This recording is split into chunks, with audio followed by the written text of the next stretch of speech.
then if we have time, we will end with a Q&A session. So this is the team that is working on the War Declaration system. And this is the main feature this team is working on. Just briefly about myself, because I haven't been involved with Fanfest for about 5 years now. I've been working at CCP since '99, mainly as a game designer. But for the last 5 years, I've been working on World of Darkness and just recently returned to EVE. So let's just dip into part 1. And the first question, of course, was there actually a problem here to fix? We had already decided that Inferno was going to be war-themed, and that basically is the theme for this year, war in all its glory. And so we started to look around for, hey, what can we do that revolves around war? And War Declaration system seems to be sort of a natural first step to think about. And we knew that there were some small issues there that we wanted to fix. But the question was there a need to completely redesign the system or not? So we started to look into the current system and how it's currently functioning, and look at what problems it had. And what we found was, from the data we collected, it seemed pretty evident that the war system was underutilized, it lacks a clear concept, and it's kind of doing its job, but not really. I mean, it's sure it allows for legal fighting in high-sec, but that's about it. So one of the first decisions we came to was that we wanted to give wars more structure and make them harder to get out of, because we wanted wars to be meaningful and impactful. Of course, the immediate issue here was to look at, if going that route, how that would affect the different play styles that we find in a game. And because there are sort of obvious problems with one-size-fits-all systems, it's that you can't really focus them on maybe exactly what you want to focus them on, because you have to take so many needs into account. And we didn't want to create some watered-down system full of exploits and whatnot. So we explored for a little while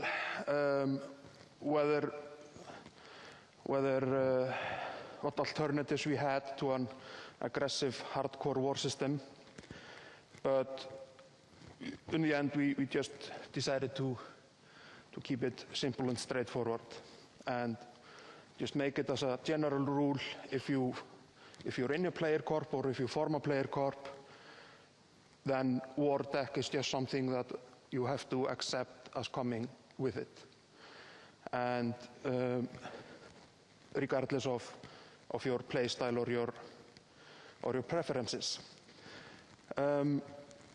This means that the only way for players to absolutely make sure that it can't be War Dec is simply just to stay in an NPC corp, which is not ideal, but that's sort of the route we took, or decided to take. And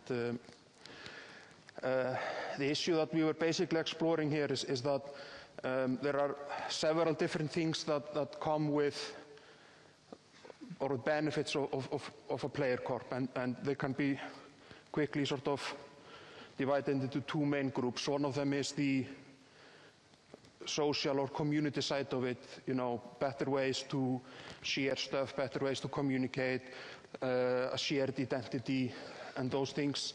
And then on the other, it's the sort of economical benefits, so to speak. As a corporation, you are better able to reap great riches. And we looked a little bit into whether we want to separate the two and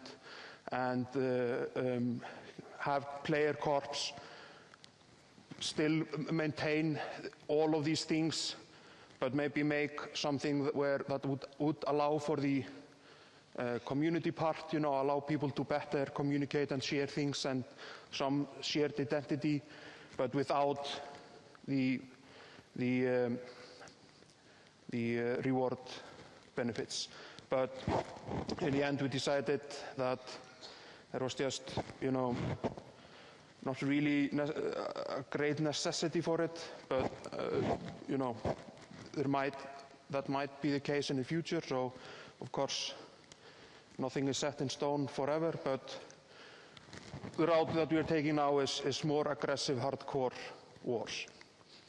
But to combat this, we are adding more options for players when they are conducting war, more ways to get involved in them, and more ways to sort of deal with the fact that you're at a war.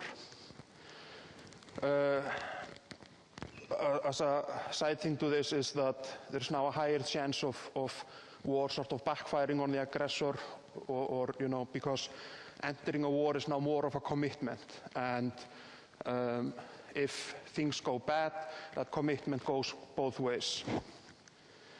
And we wanted to add more clarity.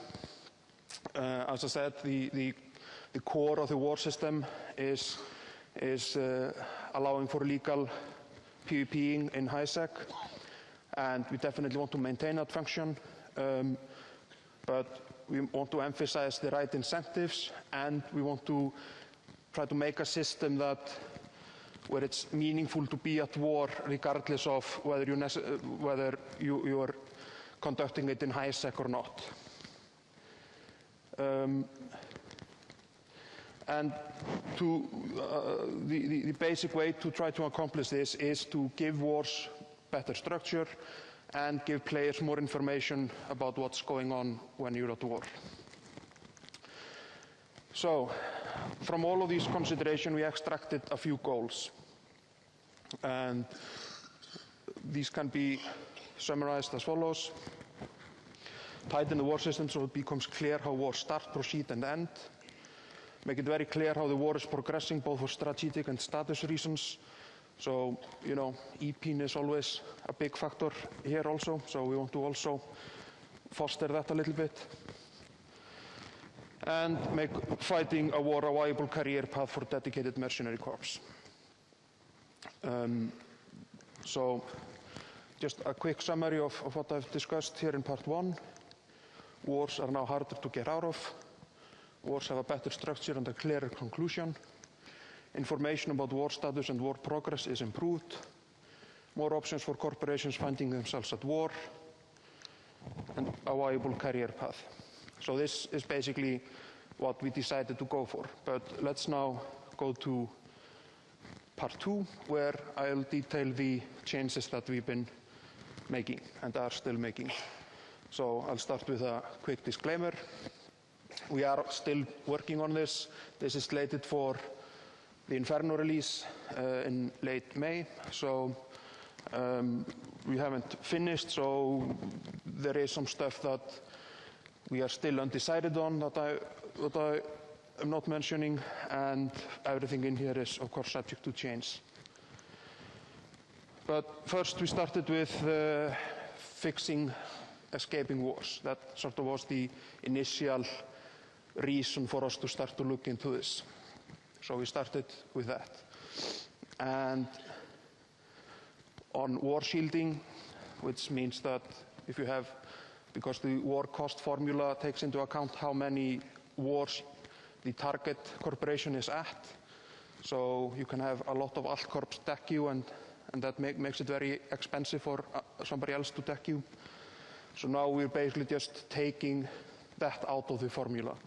The number of wars that the aggressor is in is still a modifier, so it's still going to be more expensive to declare wars, to declare many wars, but the number of wars that the target corp is in is unchanged.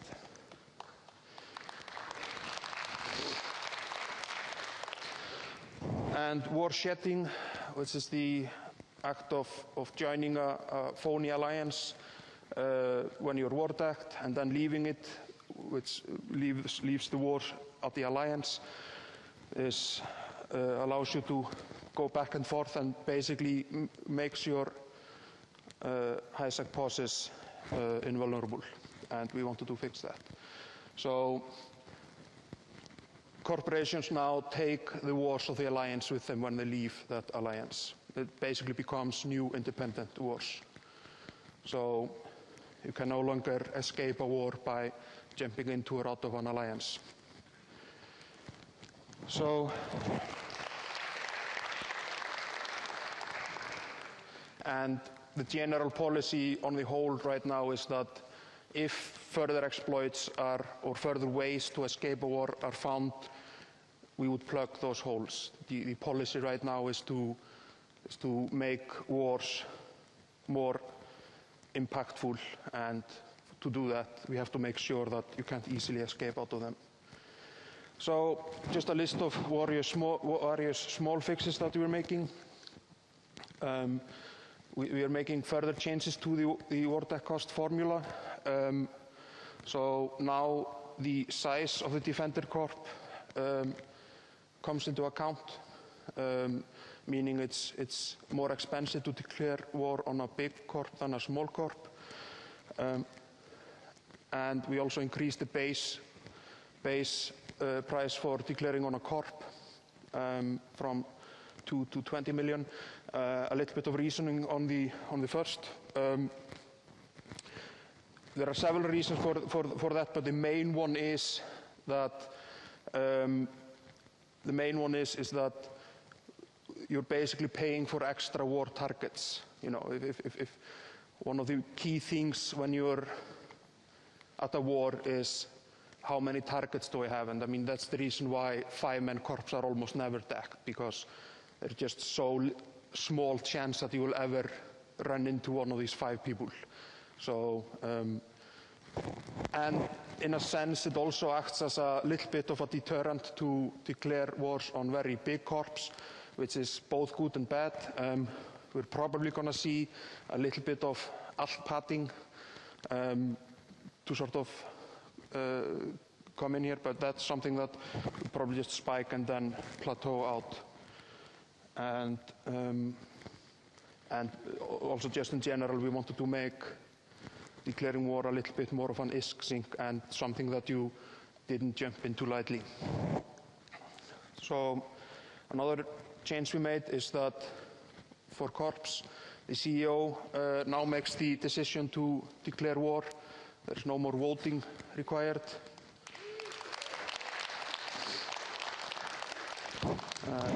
This is basically how it is for alliances, and it was just silly to not have it the same for corps. Wars can no longer be retracted by the aggressor when he wants. This again is in line with just making it more of a commitment to go enter a war, and also was required by other changes that we will come to later. This one, we're not 100% sure of exactly how we will tackle, but this is the thinking right now of how we'll treat mutual wars, that it's basically something that the defender has to choose in the 24-hour period before the war actually becomes active, whether he wants it to be mutual or not, and it's a one-sided. Once he has chosen for it to be mutual, it will remain mutual. But we sort of haven't decided on all the details there. On the war structure, wars will now last for a minimum of a week, unless there is a surrender, which we will come to shortly. So when a war is declared, it is basically going to be active for a week. Before the week is up, the aggressor chooses whether he wants to extend it for another week or have it end, and this is basically just done through that he gets a bill, and if he pays that bill, which is basically the war cost, the war is extended for a week. And this can change from week to week based on the number of people in the target corps. So if a lot of people have left or joined them, that would modify the war cost when a bill comes up again. Either side can offer a surrender. You can only have one surrender offer active at a time. And it's basically pretty straightforward. You can just offer a formal concession of ISK, and the other side has 24 hours to respond whether they accept it or not, or make a counter offer. So that's sort of the only other way to end the war besides just having it end at the end of a weekly period. If a surrender goes through, then there is an enforced peace period of a week. This is just to make the surrender more of a meaningful option. It's not much an option if you as a defender pay the aggressor $5 billion to end the war, and the next day he just attacks you again. Another thing we're adding is a war report. So all losses inflicted by the enemy side in a war is tracked on a war report, or by each side, it should be.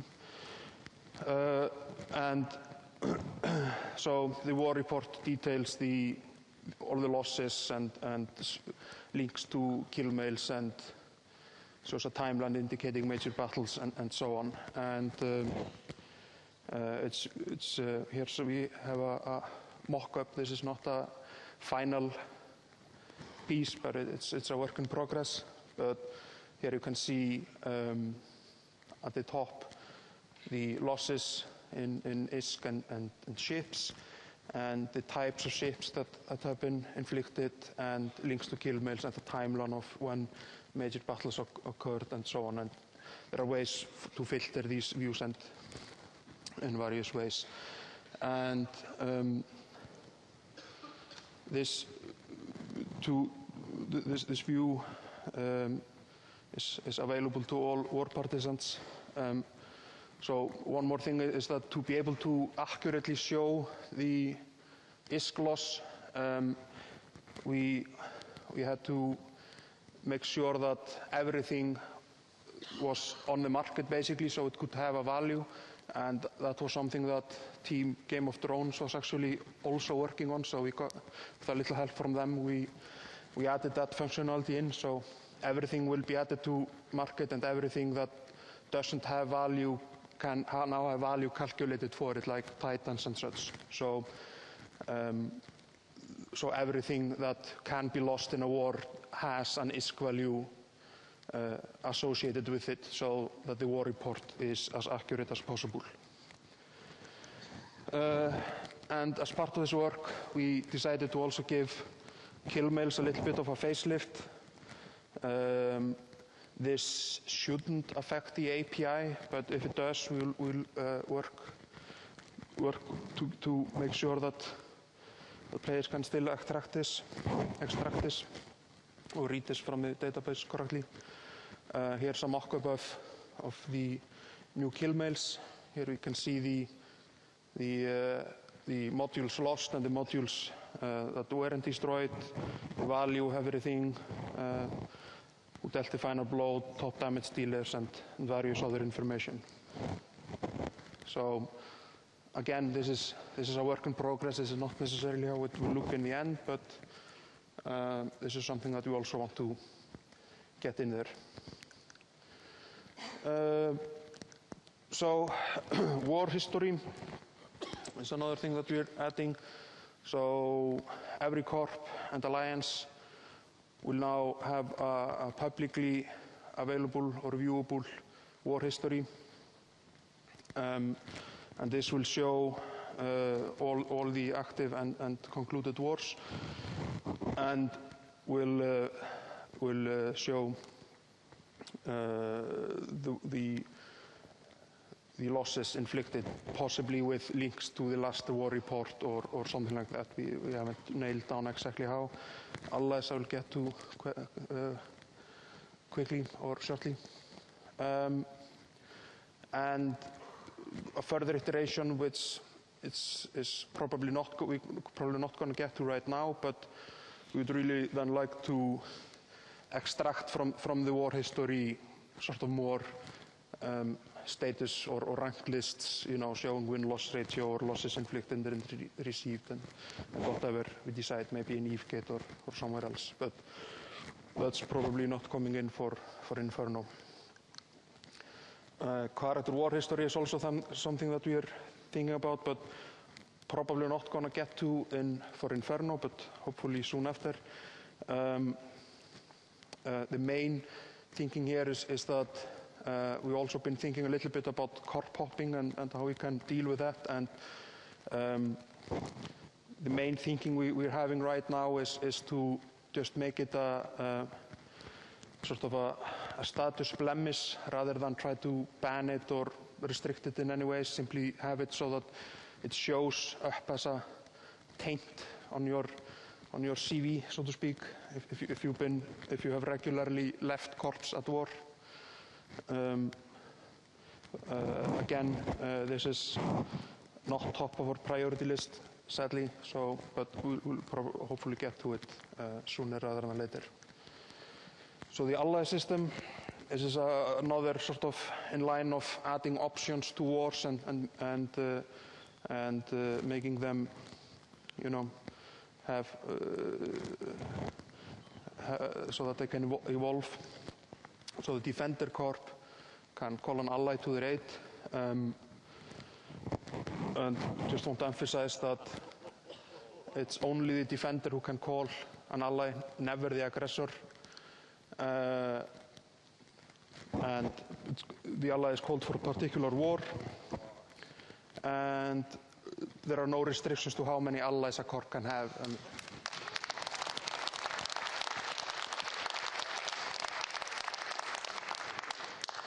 And the ally joins the defender side in the war and will participate in it until the war ends. So they will be tracked with the defender in the war report. It's not an independent war, they are part of the same war. An ally contract can involve an ISK transfer. This is a one-time transfer up front. It does not recur every week. The reasoning there is that would give sort of false signals or false incentives to the ally. We would then want to prolong the war just to get a payment every week. So it's just a one-time payment, and this is the only sort of formal ISK transfer that we wanted to make. People can still, like they're doing now, negotiate any kind of informal payment of, reimbursing losses or extra payment if the war prolongs or whatnot. But we're leaving that still in the informal part because otherwise it just becomes exploitable. So to help people in finding allies and advertise themselves as mercenary corps, we are creating a mercenary marketplace. Will probably not carry into the game as such, although it might. It's just sort of a working title. It will be you can get to it through the contract UI or through the war UI. And as a CEO or director, you can create a new type of contract. And this is kind of using the contract system, but a little bit differently in that it's not a finalized contract. It's basically more of an ad of, hey, I'm willing to help, or hey, I need help. And there's text fields there and some filters that people can enter of where they're located and for mercenaries how many they are, and then text fields to give price suggestions or whatever other information they want to give. But these are sort of windows into actual negotiating for an ally, where another CEO or director can come in and select an ally negotiation created by somebody else and sort of make a formal offer of, yes, I'll pay you 10 billion to be my ally, or hey, I want 10 billion to make you an ally, and this can basically go back and forth until somebody accepts. It is possible for several entities to negotiate for the same contract, but once somebody accepts it, the other is invalidated. We toyed a little bit with allowing for multiple, a single contract leading to multiple allies, but both for technical and also just usability reasons, we decided to just keep it simple, and a single ally negotiation will always lead to a single ally. And if you want more allies, you just create a new ally negotiation contract. And once somebody accepts, then a formal ally contract is concluded, and the ally will enter the war 24 hours later. So just to quickly summarize, no more war shielding or war shedding or any other kind of escaping a war. CEOs now handle war declarations. Wars last for a week unless a surrender occurs, and a week is a minimum. Wars have a war report detailing the fortunes of war. We updated the kill mails. Corporations and alliances have a war history. And the war history, of course, is very important for mercenary corps to establish a reputation. You want to get an ally that has had many ally contracts before and a good success, and the war history will show how active they were, basically. They will not just show whether the war they entered was won or lost, but also how involved was the ally actually. So this should, with time, the good solid mercenary corps that actually will get involved should rise to the top of the wish list for anybody wanting an ally. So is that all? We would love to get more time on this, but yeah, first just a quick disclaimer sort of again. There are some things that we're also looking into that I don't want to mention here because they might or might not come in, and it would just sort of create confusion because we haven't decided exactly how to do it, but there are further things that we're looking into, further incentivize war between people. But between entities that are willing to fight, so to speak. That's sort of our main goal. We want to keep the option of you being able to war deck anybody, but we want to try to emphasize or incentivize that you really want to go for people who have sort of stuck their necks out there and are willing to fight wars. And as I said, we would love to iterate on this in the future. Things that we're looking in here is a treaty system where people can form or do non-aggression pacts or defensive treaties and stuff like that. As sort of a further iteration on the ally system. And as I mentioned previously, if we want to provide players accessible to the social tools, group chat and those things, that wouldn't require a full player corporation with all the advantages that come with that. But those are things just that we are looking at as a possibility maybe sometimes in the future. And so that basically it is it. I want to remind you that we have a roundtable on war declaration system at 3 in room 4, and I think we probably have some time for some questions. I think a microphone should be available here somewhere. Yes. Yeah, maybe, where do you want people to line up? Yeah, just line up over here if you want to ask a question.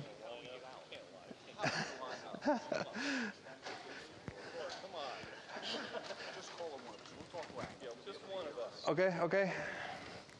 I'll just repeat the question then.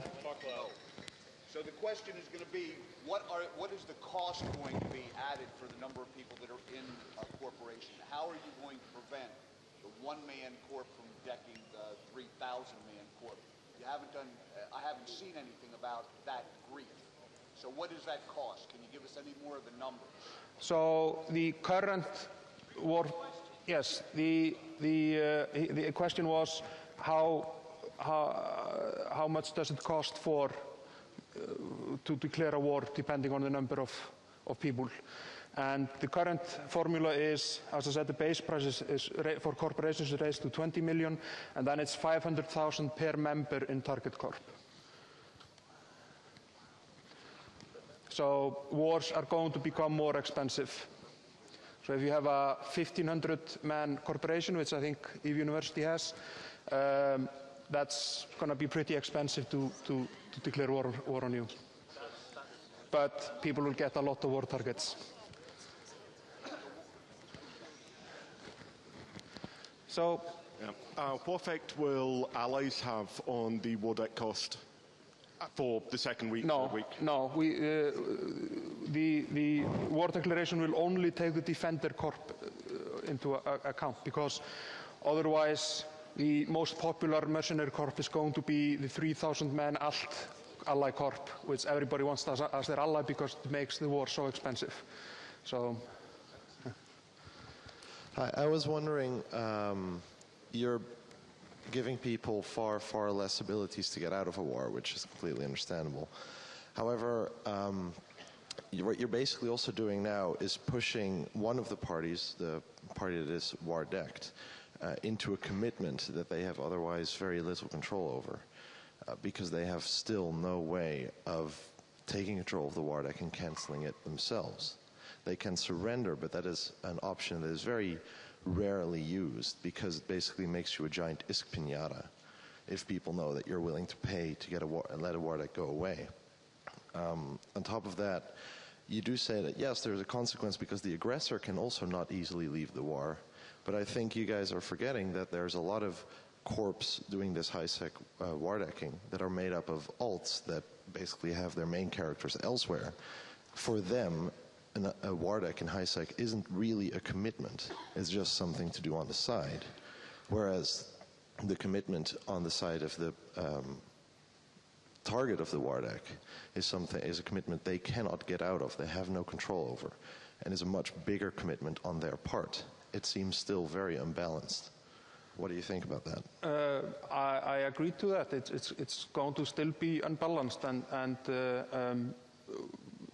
as I said, we want to try to create incentives so that people are more willing to declare wars on somebody who is likely to be willing to fight, or at least, get aid to fight. But this is just part of the problem of this one-size-fits-all system. It's that we can never account for every part of it. So you have no plans of including a system that allows the corp that is war decked, or alliance that is war decked, by some sort of military means or other means to take control of the war deck and cancel it themselves? Yeah, no, we toyed with a few similar ideas, but there are always some edge cases or some other things that came into it, and it's just that this is a very sort of slippery slope, or a deep rabbit hole. Once you start to get down it and try to set up rules that account for every possibility and such, it becomes both more unwieldy, and there are more sort of loopholes and exploits in there. So yes, basically we're not saying this is necessarily perfect, and it's probably something that we need to iterate on further, but the basic line that we wanted to focus on right now is that wars are now more likely to be aggressive and hardcore. It's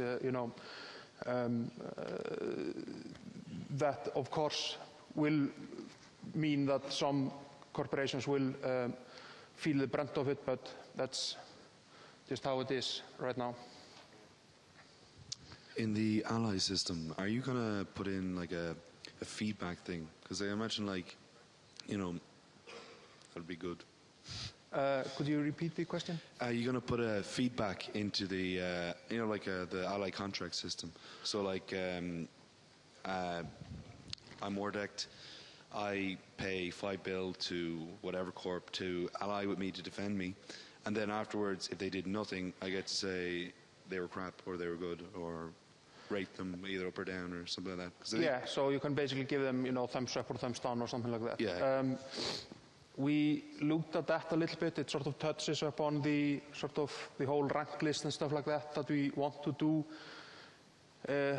along with Eavegate and stuff like that. It's not something that is going to come out in Inferno. So at least for the time being, this is just going to be based on spreading the word around and word of mouth reputation.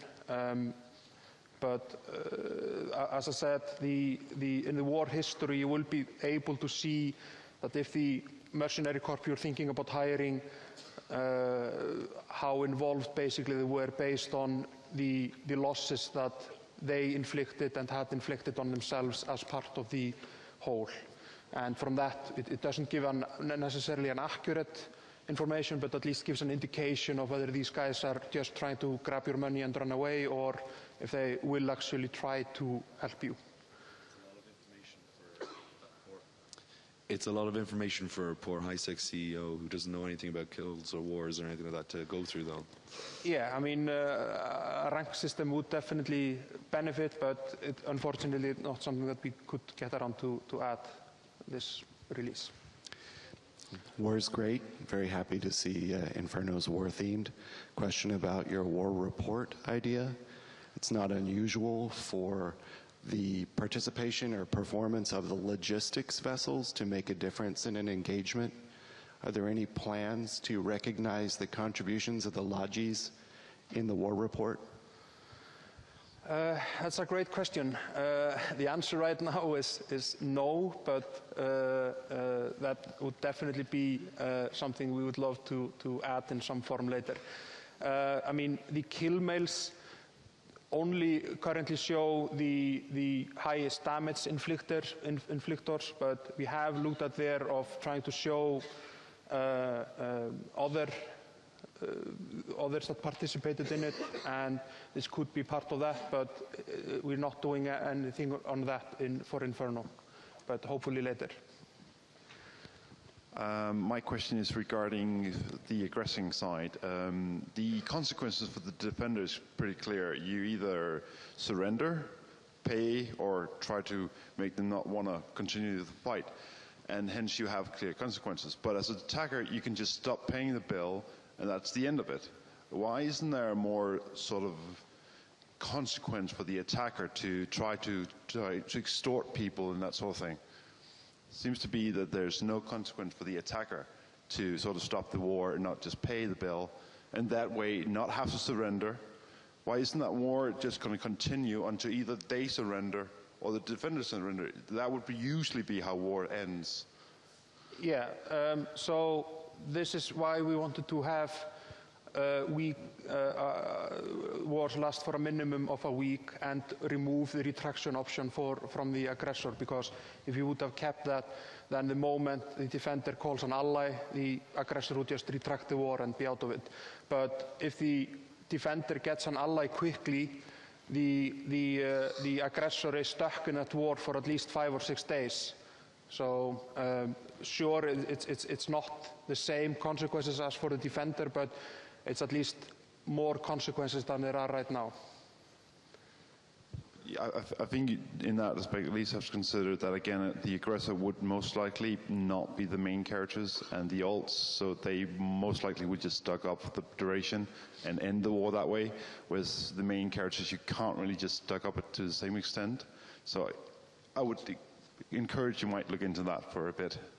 Yeah, I mean, we would love to be able to make this more hardcore. I mean, that was basically a tack that we took to let's make wars hardcore. But just the nature of EVE and the you know, open-endedness of the things that you can, how you can set up your corporation and such, it's very hard. It's the same as with corp popping. It's very hard for us to come up with a system that enforces that corp popping can never happen. I could then suggest that, like, you're going to blemish people who corp jumped. You could also blemish people who didn't pay the bill. In that way, they would be blemished to say, well, these guys, you can see they have stopped the wars previously by not paying their bills. They're most likely going to do that again. This guy's most likely going to jump because he's been in a war before and he jumped. So that way you could sort of also blemish those. That might actually just do the trick. You don't have to financially do it. Yeah, I mean, these are excellent points, and you know, hopefully we can tighten the system in the future. But I mean, this is how far we were able to take it this release. But good comments. How are we on time, by the way? Another 10 minutes. Okay, that's fine. Let's just continue then. Hi, I was wondering, because of the difference in commitment issue that was raised earlier, that the defender will always be more committed to a war than an attacker because of the alt factor. I was wondering if you have considered creating a war criminal status so that all other characters on a declaring account become flagged. We haven't considered that, but I mean, we can certainly look into something like that. I mean, we don't want to. We want to keep characters on an account as separate as possible, with all the pros and cons that comes with that. But you know, it's fine to look into something like that to try to help with the alt problem.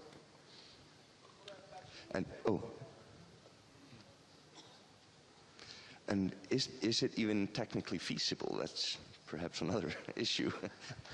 It's technically feasible. How, you know, how good of a solution it is the question. Yeah.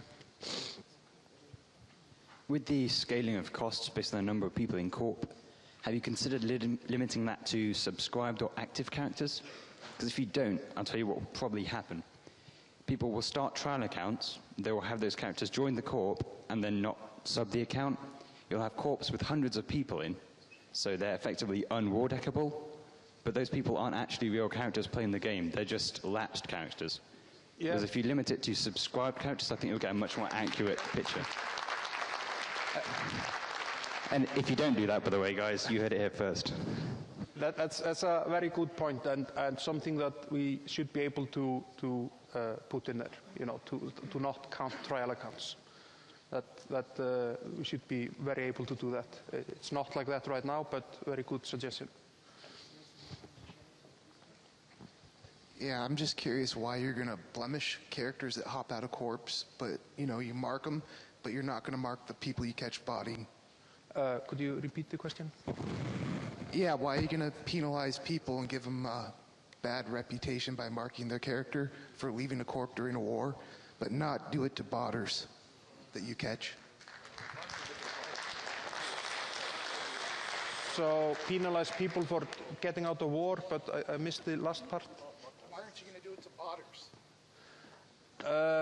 Mark their accounts, but you're going to mark people's accounts that they don't want to fight. Yeah, I mean, I would say, you know, botters should be treated badly as well. I'm not sure that marking them like this would necessarily be the best way to do it, but I think there are better ways of dealing with bots. But absolutely, I mean, if we start going down this route and already have support for sort of giving people bad reputation through this, I mean, we could definitely extend that to other things. So the question is, it seems like there's a lot of good progress being made towards the war decking, especially with the shielding and getting out of the war decks when they come through. But a lot of this seems half-baked and very in favor of the aggressor. Now, not that I personally care too much as a nullsec alliance, we really don't care too much, but there's a lot of either alt alliances or small alliances or corps that are not really interested into this. And I understand that New Eden's a bad place and this kind of stuff happens, but this is forcing them even further into a type of gameplay that they have no interest in and making it even harder for them to get out of it. I understand that the loopholes shouldn't necessarily be there, but when you flag them as a corp that surrenders, that's just going to put a bigger target on their back. There's a lot of people in HiSec that really just don't necessarily want to have any part of this. And like I said, sucks to be them to an extent, but this doesn't seem to deal with that at all. No, and it's not intended to. As I said, we wanted to make wars more aggressive and hardcore, and that's just sort of unnecessarily evil with going this route. We want wars to be meaningful, but meaningful is good. But when you are war decking an alliance that does nothing but HiSec research, I mean, where's the meaning in what's that? The key. No, and that's very true. But I'm just saying, it seems to be one-sided. And yes, I understand the question. The key thing is that the moment we start to set up some rules to protect some people that don't want to get involved in war, we both water down the war mechanics and make them less meaningful, and we create possible shields for people to hide behind. And we did look extensively into options like that, but decided that we didn't want to go that route right now, that we are going to make this more hardcore, and if you are in a player corp, you just have to accept the fact that you can't be war decked whether you want it or not. That will be the current change. Two quick questions. For the new War Dec system and calculation, what is or what will be the definition of a corporate member? We need to know that. And also, is the War Dec against an alliance, a corporation, or at the option of the war decking corporation? On the last part, you just like now, you choose whether you're declaring war on an alliance or a corporation. Basically, the only difference is that the base price is 20 million for a corp and 50 million for an alliance. Otherwise, you just then pay for the membership of either the corp or an alliance. On the first part, currently we're just counting every member, but I thought the suggestion on trial accounts was very good, and that's probably something that we're going to enforce. But other than that, it's basically just any character on a subscribed account. Very good, thank you. Can the ally be an alliance or only a corp? It can be either. And what about remote decking? That we're not tackling that at all we're not tackling war remote wrapping at all with the war system. That is part of Crime Watch. No, they said War Decks and the Crime Watch, they said we're not talking about War Decks. So which one is it? On remote wrapping, we are not dealing with that at all in the war declaration system. I don't know what they said in Crime Watch, but we are not touching it at all. So, but I'll look into it for you. If they said that, then there's obviously some miscommunication going on. Maybe they're thinking we're doing something and we think they're doing something. We definitely need to look into it, but we don't feel it's part of the war system. It's part of Crime Watch in our mind. But it's part of HiSec wars at the moment. Yeah, but yeah, as I said, we're not touching that at all, but I look into to make sure that it's treated somewhere. Okay, time's up, sorry guys, but we'll be, again, I remind you of the roundtable at 3 o'clock, so hope to see some some of you there. Thank you.